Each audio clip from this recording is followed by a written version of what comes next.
tal, hermanos? Buenas tardes. Vamos a hacer una oración.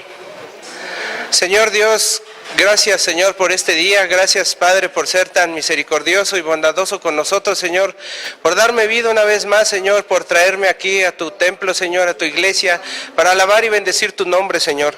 Te pedimos en el nombre de Cristo que nos ayude, Señor, a que tu Espíritu Santo esté en nosotros y puedas darnos palabra de amor, de sabiduría. Redarguye, Señor, nuestro espíritu y ayúdanos a cambiar, Señor, a ser mejores personas, más como tú, Jesús.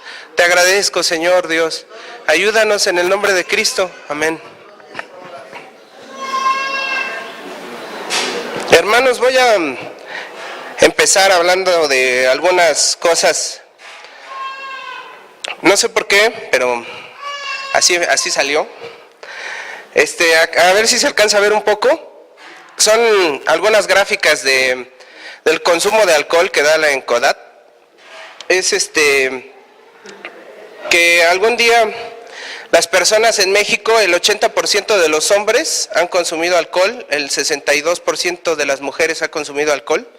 Y en este último mes, que sería una especie de consumo rutinario, está en el 48% de los hombres y el 24% de las mujeres.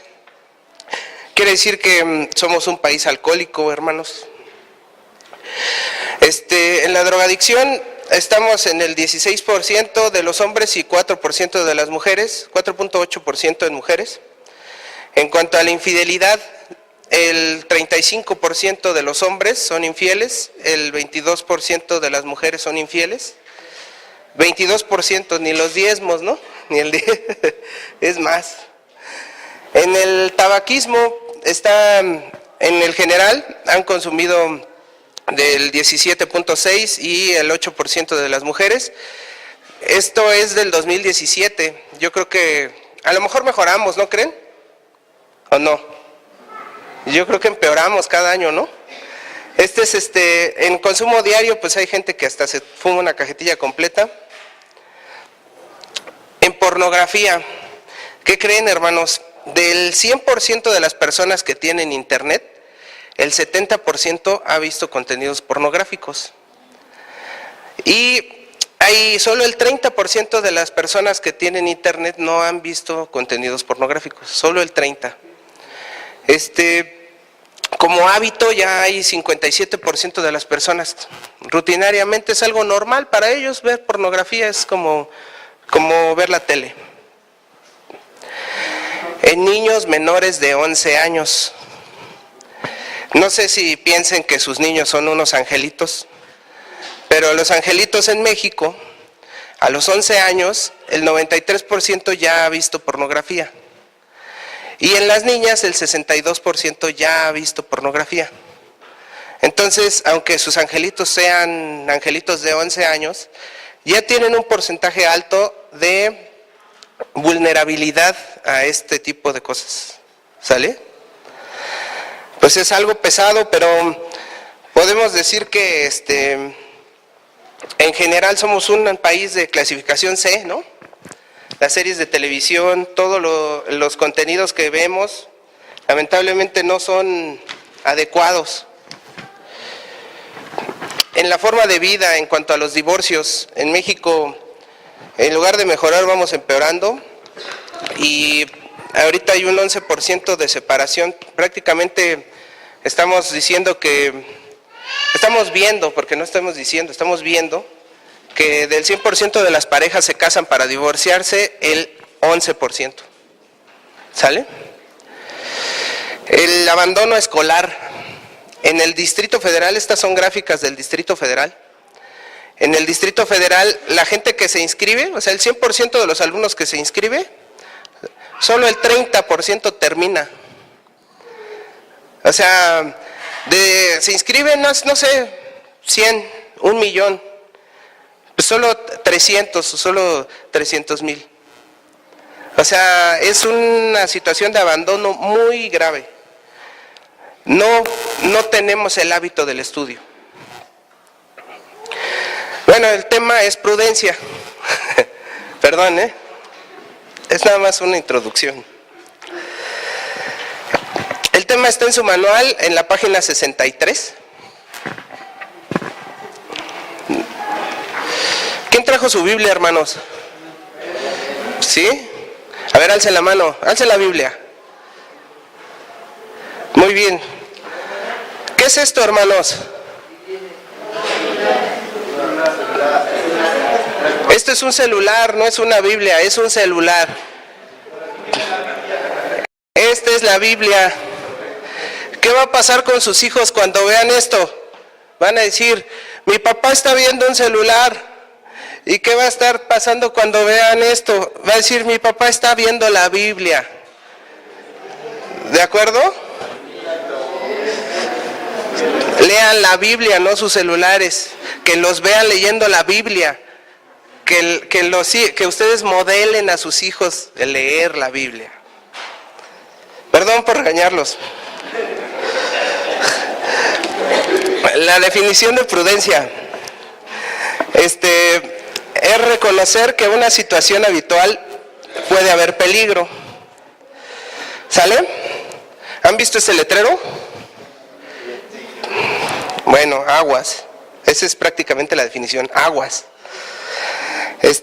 Hay algunos diccionarios que pueden decir que es pensar que ciertos acontecimientos o actividades sobre los posibles riesgos que conllevan.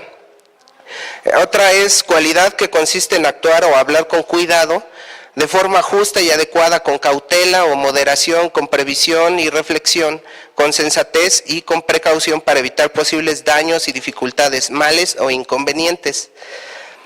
Hermanos, la prudencia es un control de riesgos, ¿sale?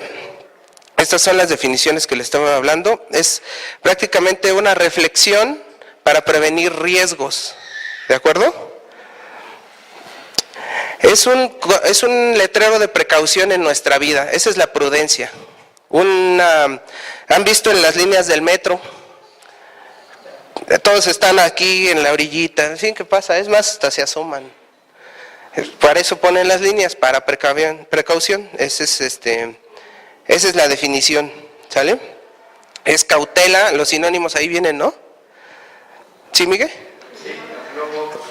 Cautela, cordura, moderación. Bueno, lo opuesto es estar pegado, ¿no?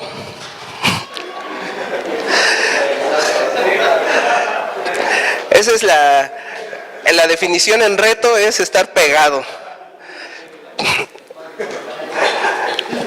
Ahí viene, ¿no? Insensatez, carente de sentido, no entendimiento.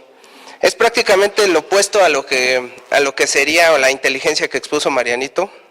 Si pueden ver la prédica de Marianito, la verdad se rifó. Gracias a Dios por la vida de Mariano. Hay otras definiciones de reconocer que en una situación habitual puede haber peligro, obtener consejos adecuados antes de tomar una decisión, ver consecuencias de las acciones presentes, aprender a detectar y evitar personas perversas o impías, reconocer las tentaciones y huir de ellas. Eso viene en su manual, no sé si... Hay una palabra que se llama phronesis. Esa se relaciona con el froneo, es como un verbo. Se encuentra traducida en Lucas 1:17 como prudencia. Lucas 1:17 dice, volver los corazones de la rebeldía a la prudencia. Existen varios textos en la Escritura donde se encuentra una palabra referente a esta cualidad como sofroneo, traducida como pensar con cordura. Es una situación que llega a pasar en las empresas. No sé si los han visto, este tipo de situaciones, los Garrett, que son para detectar objetos metálicos. Los bancos, hay este tipo de que no usen celulares por precaución, por prudencia, no deben de usar celulares. Los huellas dactilares o los tags de acceso son algunas situaciones que usan la gente para entrar, digamos, a algún lugar restringido. Esto es para prevenir riesgos, es control de riesgos la prudencia, ¿sale? Esto lo hacen las empresas para prevenir riesgos. Hay algunas cosas que hacen las empresas que son como una matriz de riesgos, ¿sale? Esta es una matriz de riesgos. Ustedes van evaluando las consecuencias y la probabilidad de que ocurran en determinada situación. Y ustedes les van dando una prioridad. Hay un riesgo bajo de que ocurra un riesgo medio y un riesgo alto. En alguna situación ustedes tienen que identificar sus controles de riesgo. Hay algunas empresas que incluso hacen comités de riesgos. Los comités de riesgos son porque buscan consejo. Una de las definiciones, a ver si prestan atención a las definiciones en su manual. Hay una definición que dice, de los consejos, ¿qué dice? Obtener consejo adecuado antes de tomar decisiones. Exacto, obtener consejo adecuado. Entonces, por eso hay un consejo de riesgos, ¿no? Un comité de riesgos en las empresas. Ahora, ¿y nosotros? Pues tú dale, hombre, a ver qué pasa. A ver, reparan un carro, arráncale, pues total, no pasa de que se descomponga más, ¿no? Nosotros tenemos cosas en la vida que valoramos y tenemos riesgos en ese camino de nuestra vida. Y si nosotros no evaluamos nuestras posibles situaciones de riesgo y no priorizamos que alguna cosa puede pasar, si ustedes salen a la medianoche de sus trabajos y tienen que caminar por una calle oscura y hay una posibilidad de irse por otro camino, ¿qué sería lo prudente de hacer? Aunque tengan que caminar más, ¿no? Hay que darle la vuelta. ¿Por qué? Porque hay que ser prudentes. Si ustedes están en el metro, no se crucen la línea. Hay que ser prudentes, valoren su vida. ¿Por qué? Porque la vida tiene valor. Ahora, ¿qué pasa con sus hijos? Si tienen internet, pues pónganse abusados que no estén viendo pornografía. ¿Sí me explico? Es control de riesgos. Es evaluar qué tan riesgoso es que algo pase y entonces definir una probabilidad de riesgo, detectar sus factores de riesgo en la vida, detectar los factores de riesgo en su casa, detectar los factores de riesgo en sus trayectos de trabajo, ver qué personas se relacionan con sus hijos, qué personas se relacionan en su entorno social, qué hay en su alrededor, qué peligros hay, y evaluar los riesgos y tomar acciones. Porque si ustedes no toman acciones, de pronto son los últimos en darse cuenta de que sus hijos se están drogando. Si ustedes no van al curso, ustedes son los primeros en ponerle el pie al que acaba de salir del centro de rehabilitación. Ustedes tienen que apoyar, ustedes sean inteligentes y actúen no de forma pegada, no de forma mal, sino traten de ayudar a sus familiares, a la gente querida que tienen, traten de ayudarla. Esta es una situación que llega a pasar. No sé si vean las fotos, es prácticamente, pues yo tomo el riesgo, pues total para que salga en la foto, ¿no? A veces actuamos mucho sin pensar, ¿de acuerdo? ¿Qué nos dice Mateo 10:16? Aquí está. Dice, he aquí, yo os envío como a ovejas en medio de lobos, sed pues prudentes como serpientes y sencillos como palomas. O sea, pónganse abusados, porque hay riesgo. Sean prudentes. Esta es una serpiente, se camuflajea también, que parece que es parte del mismo entorno. Reconocer que una situación habitual puede haber peligro. Yo ya me la sé, eso ya. No me va a pasar nada, si ya, ¿cuántas veces lo he hecho? Si yo conozco a Dios, yo estoy protegido, a mí no me va a pasar nada, pues, total, ¿no? Yo leo, yo sé, a mí mi relación personal con Dios, y eso me va a impedir que cometa cualquier pecado. Es mentira, somos pecadores. Tenemos que estar sujetos a Dios para evitar el pecado, ¿de acuerdo? Eso de que a mí no me va a pasar nada, no es bíblico. Es más, si tú quieres servir a Cristo te van a pasar cosas. Al contrario, si tú crees que la vida cristiana va a ser todo amor y felicidad, perdóname, pero vas a tener gozo, sí. Vas a estar en paz, sí, pero te puede ir muy mal, ¿eh? Bueno, en Proverbios 19, 2 y 3, viene en su manual, es uno de los versículos. Ahí en la Nueva Versión Internacional dice: el afán sin conocimiento no vale nada. Mucho yerra quien mucho corre. La necedad del hombre le hace perder el rumbo. Para colmo, su corazón se irrita contra el Señor. Hay una traducción del lenguaje actual. La hermana Karen tiene una Biblia muy padre. Hay muchas personas, ¿quién ha dicho: ay, la Biblia es bien difícil de entender, es que no le entiendo nada? ¿Quién lo ha dicho? Mira, allá el hermano. Ay, todos bien inteligentes, ¿no? Bien iluminados todos. Ay, no, yo tengo la mente de Cristo, entonces entiendo todo. Bueno, hay traducciones más simples de la Biblia, no toda es la Reina Valera. La Reina Valera de 1960, ¿no? Esa es la más popular. Bueno, la Reina Valera de 1960 está traducida del griego al español lo mejor posible, en 1960.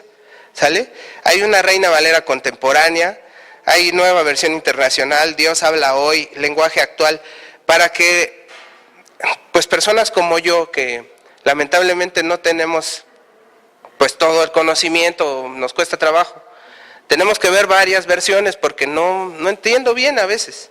Entonces, pues no todo es la Reina Valera. Gracias a Dios tenemos la Reina Valera, pero hay veces que tenemos que consultar otras versiones, ¿sale? Por ejemplo, esta dice: no es bueno actuar sin pensar, la prisa es madre del error. El tonto fracasa en todo y luego dice: Dios tiene la culpa. ¿Sale? Si ustedes leen su Reina Valera, nada que ver. Cuesta mucho trabajo, sí lo dice, pero cuesta trabajo entenderlo, ¿de acuerdo? Entonces vean ese versículo, busquen en su Biblia y traten de interpretarlo. La realidad es que muchas veces actuamos sin pensar, de impulso, en la ocasión, nos presionan y luego, ¿sale? Sí les ha pasado, ¿no? La presión hace que cometamos errores. La presión social nos provoca hacer algo. Entonces, ¿qué tenemos que hacer si somos prudentes?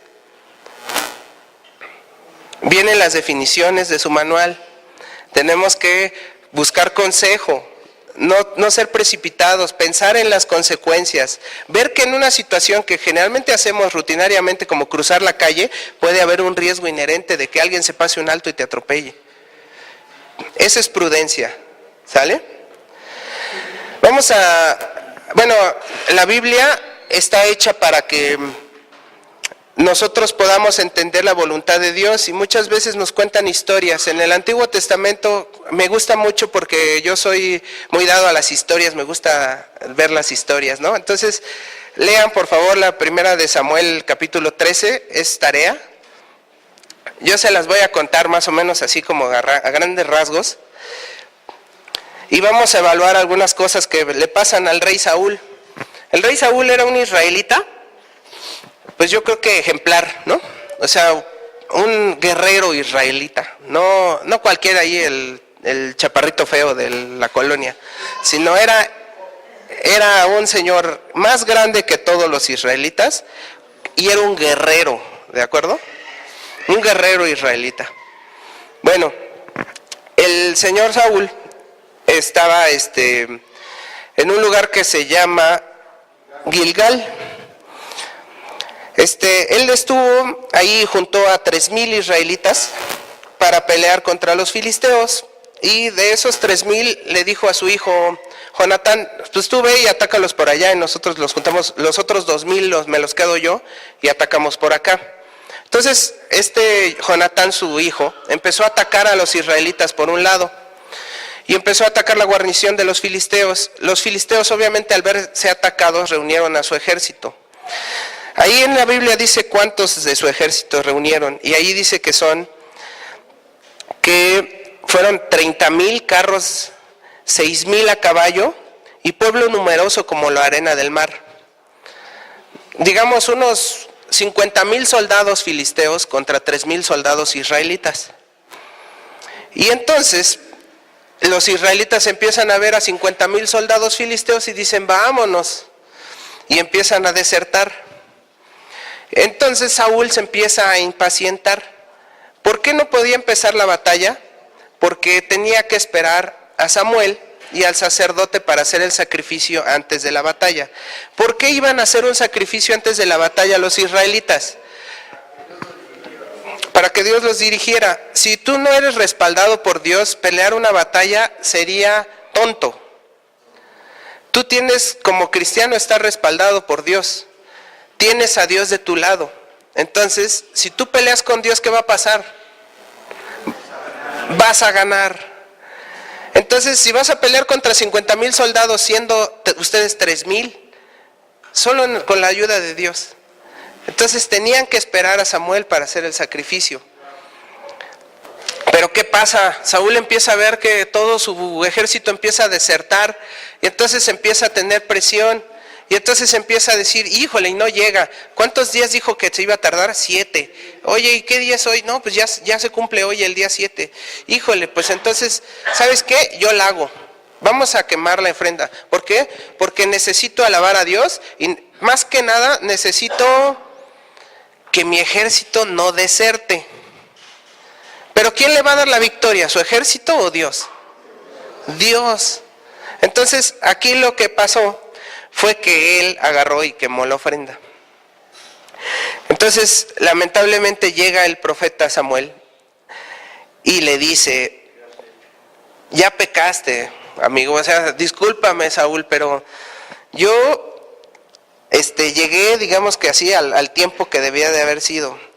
El sacrificio fue hecho, pero no fue agradable a Dios, sino por el contrario fue considerado desobediencia, ya que lo hizo por razones personales. No fue una alabanza, fue una religiosidad antes de la batalla. Fue una motivación para que pelearan sus soldados.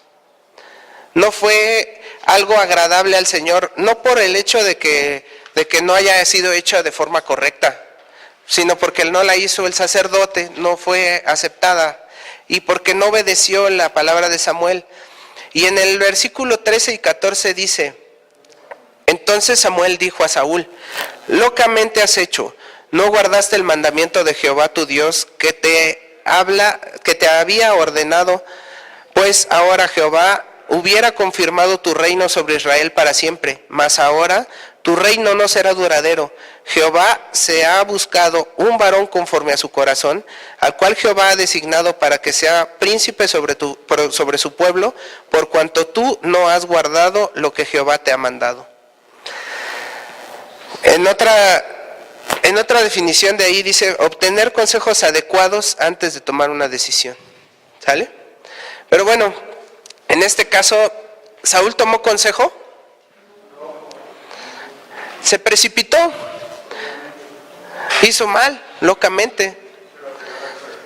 ¿Y cuáles fueron las consecuencias? ¿Evaluó las consecuencias?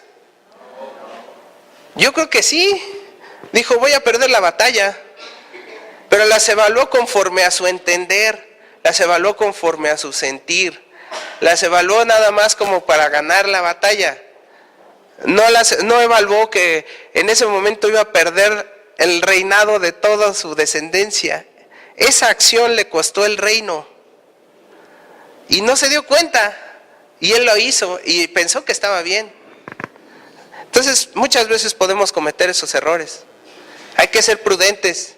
No hay que dejarse presionar, hay que tomar decisiones sabias. ¿Sale? Bueno, hay otro rey, el hijo de Salomón. Roboam se llamaba.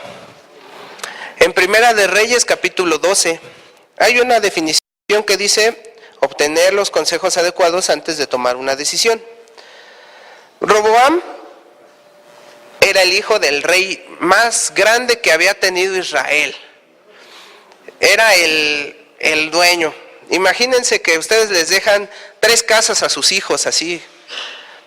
Y el Roboam, pobre Roboam, El chiste es que fue el pueblo de Israel y le dijo a Roboam, Roboam, hijo de Salomón, dice, tu padre, en el versículo 4 dice, tu padre fue muy duro con nosotros, ahora alivia tu dura servidumbre y el pesado yugo que nos impuso y te serviremos. ¿Qué dijo Roboam? Roboam no se precipitó. Roboam fue prudente en cierta forma y le dijo, no, está bien, miren, denme chance 3 días de pensar las cosas, voy a consultarlo con la almohada, voy a consultarlo con los consejeros y ya después tomo una decisión, vénganme a ver dentro de 3 días. Entonces él fue y pidió consejo a los sabios de Salomón, a la gente que estaba llegada a su papá, y tomó consejo con los amigos suyos, pues la banda ahí dijo, oye, ¿qué onda? ¿Cómo ves? No, pues sabes qué, que tú dales más duro, es más, los tienes muy consentidos. Entonces tomó una mala decisión Roboam. Roboam regó la sopa porque cuando volvieron después de 3 días tomó el consejo inadecuado y le dijo a los israelitas, ¿saben qué? Pues mi papá era duro, pues yo voy a hacer un mandamás todavía más duro que ustedes. O sea, si ustedes creen que mi papá era gandalla, yo lo soy 2 veces. Y entonces le dijeron los israelitas, sí, pues mira que nosotros no tenemos nada que ver contigo. Entonces tú eras el que tenías la necesidad de nosotros. Y dividió el pueblo. Y en lugar de tener 12 tribus de Israel, se quedó con 2. ¿Y saben cómo salió de la ciudad? Apedreado. Lo empezaron a corretear a pedradas. El rey, el que tenía todo el poder de Salomón, el que pudo haber sido más que su padre, con una sola decisión mal tomada, se destruyó su reino. Y sigan leyendo y vean cómo terminó Roboam. Y sus hijos, porque no nada más fue para él. El chiste es que, lamentablemente, bueno, vamos a evaluar. Él se precipitó. ¿Roboam se precipitó? No se precipitó. Dijo 3 días, tomo mi decisión. Buscó consejo, pero fue un mal consejo. Tomó el mal consejo. Ajá. Se descuidó en tomar la decisión. Exacto. ¿Y cuáles fueron las consecuencias? Perdió a su pueblo. ¿Sale? Entonces, ahí en su definición dice buscar un buen consejo. ¿Sale? Adecuado consejo. ¿Cuál será el mejor consejo que podamos tener? ¿Quién lo va a dar? ¿Verdad? Vamos a buscar en la primera de Samuel en el capítulo 29 y 30, también es tarea, todo eso es tarea para que ustedes lean más o menos la historia y entiendan más lo que les estoy diciendo. Muchos de ustedes pues ya tienen tiempo en Cristo y ya tienen el hábito de la lectura. 29 y 30 de la primera de Samuel. Ahí viene una historia en donde David vivía en Siclag. David era perseguido por el rey Saúl. Como vieron en la historia pasada, el rey Saúl fue desechado de Jehová. Dijo, pues ya no te voy a dar a ti el reino, lo voy a dar a algún príncipe que sea de mi agrado, de mi corazón, conforme a mi corazón. Entonces le dio el reino a David. Saúl sabía que el elegido iba a ser David, y entonces Saúl persigue a David. Y David huye de Israel. Al huir de Israel llega a la tierra de los filisteos. Los filisteos eran enemigos de Israel. Pero los filisteos adoptan a David porque es prófugo de Saúl. Además, David y sus guerreros no eran así como de que, ay sí, tú y unos cuantos amigos, sino eran macizos, ¿me explico? Esos cuates no, con 300 de ellos eran como si tuvieran 3,000 o 30,000. Era lo que les decía, un guerrero israelí. ¿Cómo se imaginan un guerrero israelí? ¿No? A ver. Fuerte, valiente, con decisión, ¿verdad? A ver, Oscarito, ven. Párate aquí. Tú. Tú vas a ser mi guerrero israelí. Voltéate, hazle así ponchadón, así. ¿Se imaginan así un guerrero israelí? ¿Cuánto creen que aguante corriendo el guerrero israelí? Oscar, ¿como cuánto corres en un día así? Imagínate, ¿qué? ¿8 kilómetros? ¿10? Gracias. Imagínense que Oscar pueda correr 10 kilómetros. ¿Sale? Pues un guerrero israelí peleaba todo el día. Un guerrero israelí no dejaba su arma hasta que veía al último soldado muerto. Un guerrero israelí era el diablo. O sea, imagínense que llegas tú como filisteo y ves a un gorilón así que lo único que ha dedicado su vida es a pelear. ¿Vieron la película de los 300? Y cuando llegan todos los soldaditos ahí de los campesinos y le dicen a Leónidas, oye, yo vengo aquí con mis 1000 soldados y tú nada más traes 300, y él le dice, a ver, ¿cuántos son? Y ya le gritan, tú traes campesinos, yo traigo soldados, ¿me explico? Así era un guerrero israelí. Entonces los filisteos ven a los de David y dicen, no, pues estos cuates me fortalecen mi ejército. Entonces van en contra de los israelitas, llegan a una batalla. David vivía en Siclag, ¿sale? Van y entonces llegan y los filisteos ven a los de David y les dicen, híjole, ¿qué crees? Que se me hace que contra los israelitas estos cuates se nos van a voltear y nos van a ganar. No, mejor regrésalos a sus casas, pídeles perdón, diles que no los vamos a ocupar hoy. Y nosotros peleamos contra los israelitas y ustedes se quedan en su casa, porque si se nos voltean estos cuates nos van a ganar. Fueron prudentes los filisteos. Entonces David regresa a su casa y se da cuenta de que los amalecitas, otro pueblo de ahí, tomó Siclag, su ciudad. Se secuestró a sus mujeres, a sus hijos y a todos los que estaban en la ciudad y le prendieron fuego a la ciudad. Eso quiere decir que ustedes cuando regresan a su casa se encuentran que está en llamas y que todos fue robado por alguien. Lo peor de todo es que ustedes conocen ese alguien. Ya saben quién les robó. Es más, saben que vive ahí a la vuelta. Y ustedes son guerreros israelitas. ¿Qué hubiera sido lo lógico? Pues voy y hasta que no quede uno, ¿me explico? Pero ¿qué hizo David? ¿Qué hizo David? Pidió consejo a Jehová. En la primera de Samuel, en el versículo 8 del capítulo 30, dice, y David consultó a Jehová diciendo, ¿perseguiré a estos merodeadores? ¿Los podré alcanzar? ¿Sí?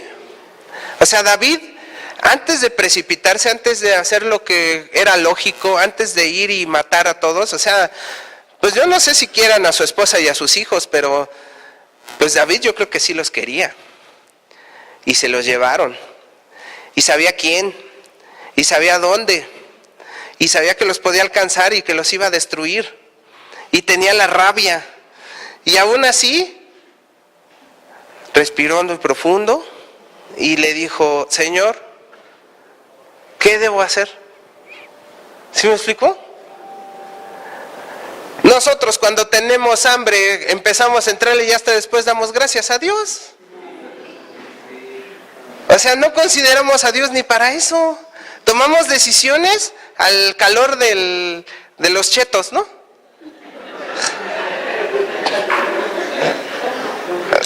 No somos prudentes, tenemos que ser prudentes, evaluar los riesgos de nuestras decisiones y consultar a Jehová.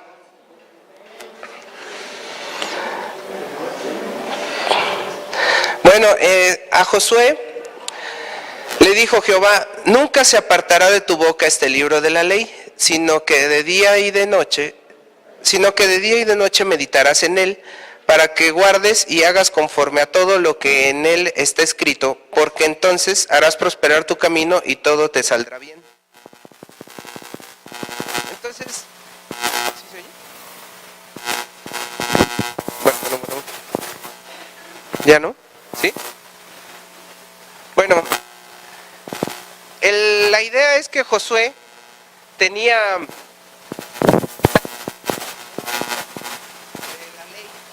y ese era que nunca se apartaba de su boca y siempre estaba consultando en él. La verdad, esto, aquí está la verdadera sabiduría. Aquí está la verdad. ¿De acuerdo? Gracias, Jess. Bueno, ahora sí.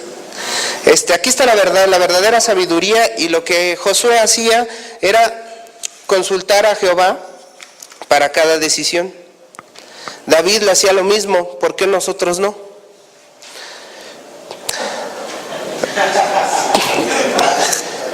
Bueno,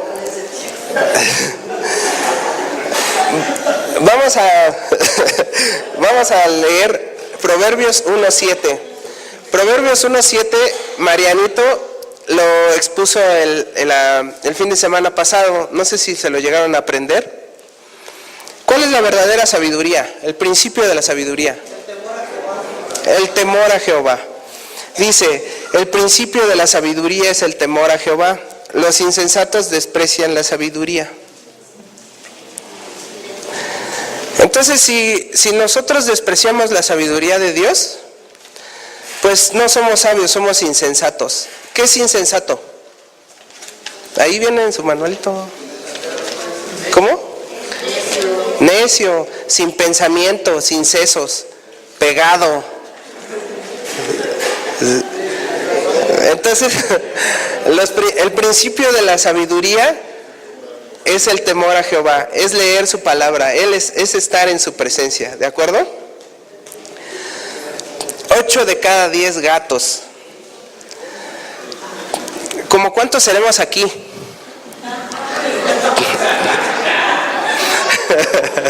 No les estoy diciendo gatos, ¿eh?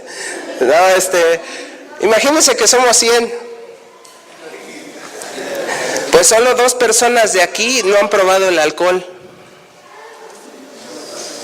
¿De acuerdo? ¿Qué quiere decir? Ustedes ven a sus hijos y dicen, ay, ¿cuántos tengo? Ah, pues tengo 3. ¿Ustedes creen que no han tomado? ¿Ustedes creen que no tienen necesidades como los demás? Siempre van a estar propensos a la sociedad en la cual vivimos. Están dentro de la estadística. Alcohol, drogas, cigarro, todo eso vive en el mundo. ¿Y quién vive en el mundo? Nosotros estamos en el mundo. No somos del mundo, pero vivimos aquí. Entonces, estamos dentro de la estadística. Los niños ven pornografía. O sea, no sé si ustedes piensan que viven en un mundo especial. Foxilandia decían hace unos años. La realidad es que ustedes vean, y si dicen que hay personas que, no sé, el 12% decían las estadísticas que estaban fumando, hermanos, alguno de ustedes fuma. O sea, no necesitan decírmelo, está ahí en las estadísticas. Hay algunos ustedes cristianos que están fumando. Hay algunos de ustedes cristianos que todavía el 15 de septiembre se la pusieron. O sea, no. ¿Qué dijo? Estoy hablando en serio. ¿Qué dijo Paola? Examinen su corazón. Examinen su corazón porque no es agradable a Dios.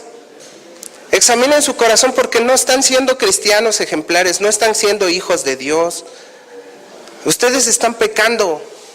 Ustedes no están siendo prudentes. Ustedes están dejando que el alcohol entre en sus casas.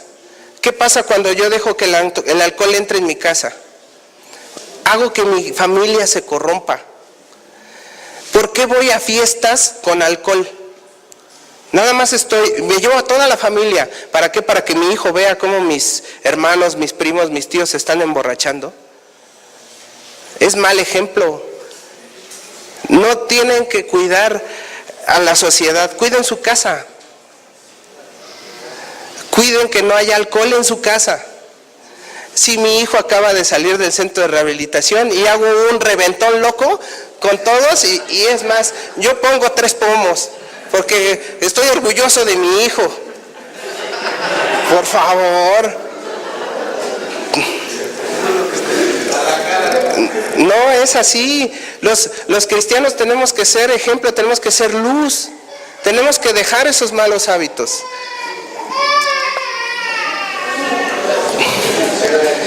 Dios está ahí. Dios está ahí. Dios está de brazos abiertos para recibirnos. Muchos de nosotros no hemos podido lograr vencer esos malos hábitos que tenemos. Todos los tenemos.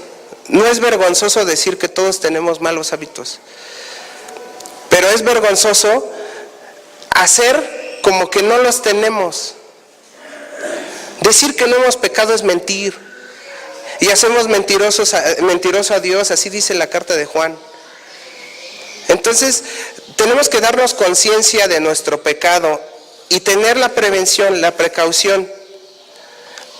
Tenemos que tener la prudencia de que todo eso no entre en nuestra casa. Y esta es la casa de Dios. Yo soy la casa de Dios. Entonces tengo que cuidarme y tengo que cuidar a mi casa. Entonces tengo que ser prudentes, dar pasos firmes. No doy ocasión de caer a mi hijo. Entonces lo cuido. Entonces leo la palabra para tener la sabiduría y el consejo necesario para poderlo guiar.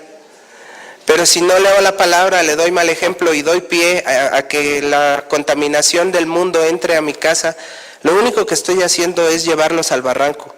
Estoy agarrando a mis hijos y a mi familia y los estoy poniendo en la orilla del metro para que ellos nada más den el salto. Entonces, reflexiona, examina tu corazón. Pídele a Jehová que te revele lo que está fallando en tu vida. Tú lo sabes y seguramente el Espíritu Santo te ha redarguido en alguna parte de ti que necesitas cambiar. ¿Y sabes qué? Él es bueno y Él nos va a ayudar. Y Él tiene, por el poder de su gracia, por la sangre de Cristo, lo que cantamos, Él nos ha dado esa gracia de Dios para poder ir a Él, para poder abrazarlo y decirle, perdóname, Señor. Sí, lo hice, perdóname y ayúdame, por favor, porque yo no puedo hacerlo. Ayúdame. Voy a leer de ti, voy a pedirte consejo, voy a tomarte en cuenta antes de tomar una decisión, voy a ver las consecuencias, voy a ser prudente. Esa es la aplicación en tu vida. Ese es agarrar la palabra de Dios y hacerla parte de ti. Él está dispuesto a ayudarnos. Vamos a hacer una oración, por favor, para que Dios nos ayude a quitarnos esa mancha de nuestro cuerpo, esa vileza del mundo que nos ha contaminado, que nos ha permitido que entre la maldad a nuestra casa. Por favor, ayúdenme, párense, por favor, todos. Vamos a cerrar nuestros ojos y no escuchen lo demás. En verdad, tápense los 2 oídos y escuchen su voz, la de ustedes, con Dios. Señor Dios, gracias, Señor, por haberme permitido tenerte, por haber dado ese amor que nos has dado, Señor, por tener esos brazos abiertos de amor. Gracias, Señor, porque contigo puedo vencer cualquier pecado, Señor. Reconozco, Padre, que he pecado y que son cosas que hago y que no he podido quitar de mi vida, Señor. Pero te pido en el nombre de Cristo que tú me ayudes, Señor. Que tú me ayudes y me libres, Señor, de esos males. Ayúdame a ser prudente, a considerarte antes de tomar cualquier decisión. Acompáñame, Señor, en mis decisiones. Acompáñame, Señor, en mi vida. Ayúdame, Señor, a evaluar los riesgos que tomo. Y ayúdame, Señor, a que tú estés conmigo. Permíteme, Señor, ser lavado con tu sangre. Ayúdame, Señor Jesús, a que tu gracia, Señor, me envuelva, Señor, me llene y me haga un cristiano ejemplar. Ayúdame a aplicarlo en mi vida, Señor. Ayúdame a ser ejemplo de mi familia. Elimina, Señor, todo alcoholismo, toda drogadicción, todo vicio, Señor, toda pornografía. Señor, elimina, Señor, lo malo que hay en mi vida, porque sabes, Señor, que he pecado, sabes, Señor, que estoy en el mundo, protégeme del mundo, Señor, ayúdame a ser prudente, ayúdame a ser inteligente, ayúdame a exaltar tu nombre en cada momento de mi vida. Déjame, Señor, la oportunidad de alejar todas las cosas malas de mi familia. Ayuda a mi familia, Señor, protege a mis hijos, protege a todas las personas, Señor, que están a mi alrededor. Ayuda, Señor, a que yo sea el ejemplo de ellos. Te agradezco, Señor, por tu palabra y por tu amor, en el nombre de Cristo. Amén.